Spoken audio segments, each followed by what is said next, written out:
centro de Atahualpa. El viernes 15 de noviembre de 1532, los conquistadores al mando de Francisco Pizarro marcharon finalmente sobre Cajamarca, pero para su sorpresa, lo que encontraron fue un pueblo fantasma. Sus cerca de 2000 habitantes se habían marchado ante la noticia de la inminente llegada de los forasteros.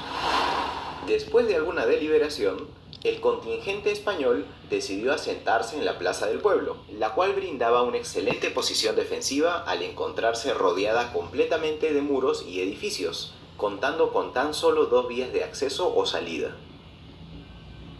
Una vez instalados, el gobernador decidió enviar una embajada conformada por un pequeño grupo de sus mejores jinetes, al mando del capitán Hernando de Soto, con la misión de presentarse ante Atahualpa y convencerlo de ir a su encuentro. Hernando de Soto, de 32 años, resultaba ser la mejor elección para esta delicada tarea, pues después de Pizarro, era el conquistador más experimentado del grupo, además de ser un soldado impetuoso, excelente en el dominio de la lanza y un jinete experimentado. De Soto y sus hombres cabalgaron hacia el enorme campamento de Atahualpa, el cual había sido instalado en lo que parecía ser un complejo de baños termales ubicado a 6 kilómetros de Cajamarca. Allí encontraron finalmente a Atahualpa, sentado en su litera y rodeado de sus mujeres y jefes locales.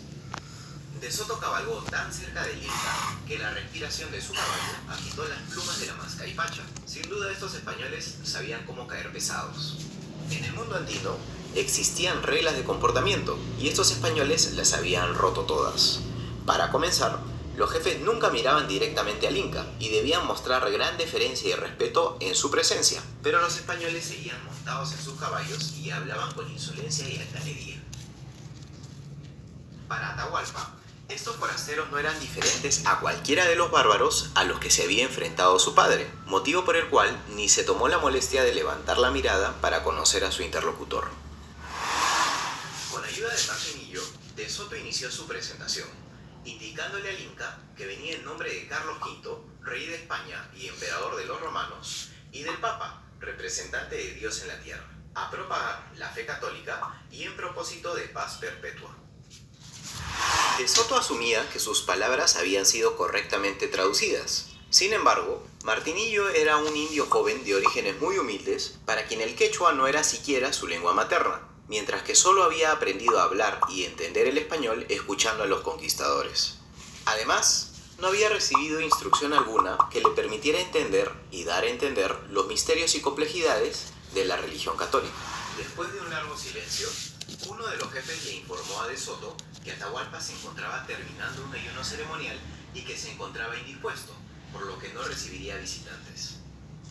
En ese momento, cuando parecía que la misión de señuelo había fracasado, Hernando Pizarro llegó al campamento, enviado directamente por su hermano para prestar apoyo en caso la situación se pusiera complicada.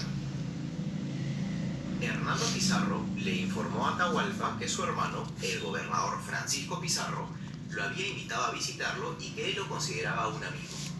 Cuando Atahualpa entendió que este segundo personaje era hermano del líder de los forasteros, finalmente alzó su mirada y rompió su silencio, diciéndoles en tono irritado que había recibido informes de que los cristianos habían maltratado a sus súbditos y que estos en represalia habían matado a 3 españoles. Hernando Pizarro sabía que todo lo dicho por Atahualpa era cierto. Sin embargo, negó las bajas que habían sufrido los españoles hasta ese momento, precisando además que ningún indio podría matar jamás a un cristiano, y que, si acaso habían ocurrido maltratos, estos se encontraban completamente justificados por la hostilidad que habían mostrado algunos de sus jefes contra los españoles, cuyas intenciones siempre habían sido pacíficas. Después de algunos breves intercambios, Hernando de Soto notó el interés de Atahualpa por los caballos, así que decidió hacerle una pequeña demostración. Hizo parar a su caballo en 2 patas y luego cargó directamente sobre unos indios, deteniéndose en el último momento, lo que ocasionó que muchos soldados incas salieran corriendo. Ese mismo día, estos indios serían condenados a muerte por mostrar miedo ante los forasteros. Con la triple producción. Ya para el atardecer, Los españoles pidieron a Atahualpa permiso para regresar donde su líder, aprovechando la ocasión para preguntarle al Inca qué mensaje deberían llevar consigo al gobernador. Atahualpa respondió que visitaría a Pizarro al día siguiente y que se hospedaría en la plaza. Concretada la misión, la embajada española se retiró del campamento inca. Para este momento, Atahualpa ya había tomado una decisión. Al día siguiente, capturaría personalmente estos mal llamados viracochas, mataría a la mayoría y dejaría vivos a unos cuantos para usarlos como sus sirvientes. Además, tomaría sus bestias y las reproduciría para engrandecer su imperio. Sin embargo, aún no lograba descifrar de qué reino provenían estos forasteros, aunque presumía que debía ser de uno pequeño, pues de otra forma no entendía cómo podían atreverse a venir tan pocos a enfrentarle.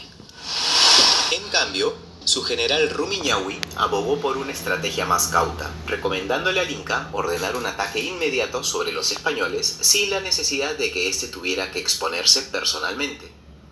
Sin embargo, Atahualpa no accedió, limitándose a posicionar a Rumiñahui y a 6.000 de sus hombres en el valle ubicado a las afueras de Cajamarca, con la misión de cercar, perseguir y desollar a cualquier forastero que intentara escapar de su trampa. Mientras tanto, Hernando Pizarro y Hernando de Soto regresaron a Cajamarca para contarle a Francisco Pizarro todo lo acontecido. Entre otras cosas, le informaron que Atahualpa se había mostrado muy furioso por todos los indios que habían masacrado y por las riquezas de las que se habían apoderado a su paso. Peor aún, ambos capitanes le mencionaron que nunca habían visto a un líder indio con un ejército semejante, estimando las fuerzas de Atahualpa en aproximadamente unos 40.000 hombres. Con toda esta nueva información, Pizarro y sus hombres comenzaron a evaluar sus alternativas. Podían intentar ganarse la confianza de Atahualpa ayudándolo en su lucha contra su hermano y otros enemigos locales. Otra opción era intentar capturar a Atahualpa, de manera similar como Cortés había capturado a Montezuma 13 años antes. Al no tener una certeza de la llegada o verdaderas intenciones del Inca ni del número exacto de tropas que lo acompañaría, Pizarro decidió que actuaría espontáneamente. Para ello, le dijo a sus hombres que llegado el momento, tomaría la decisión de negociar, ser amistoso, escapar o atacar, y que todos debían acatar su decisión. Sin embargo, si bien lo que les deparaba para el día de mañana era aún incierto, Pizarro preparó también su propia trampa. Aprovechando el tamaño y excelente posición defensiva que ofrecía la plaza de Cajamarca, el gobernador procedió a dividir sus tropas. Colocó a 3 grupos de 20 jinetes detrás de cada uno de los muros, comandados por Hernando de Soto, Hernando Pizarro y Sebastián de Belalcázar. Para explotar el miedo que los indios habían mostrado ante la presencia de los caballos, Pizarro ordenó también atar cascabeles en sus petrales. Mientras tanto, Francisco Pizarro y 20 soldados a pie esperarían escondidos en el edificio principal junto con otros jinetes. Su trabajo sería el de capturar al Inca vivo en caso se decidiera tomarlo de rehén.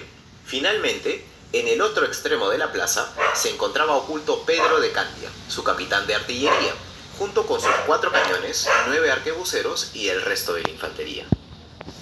Para garantizar que la sorpresa preparada para Atahualpa fuera completa y decisiva, Pedro de Candia tenía la orden de mirar a Francisco Pizarro en todo momento y abrir fuego en cuanto el gobernador le diera la señal.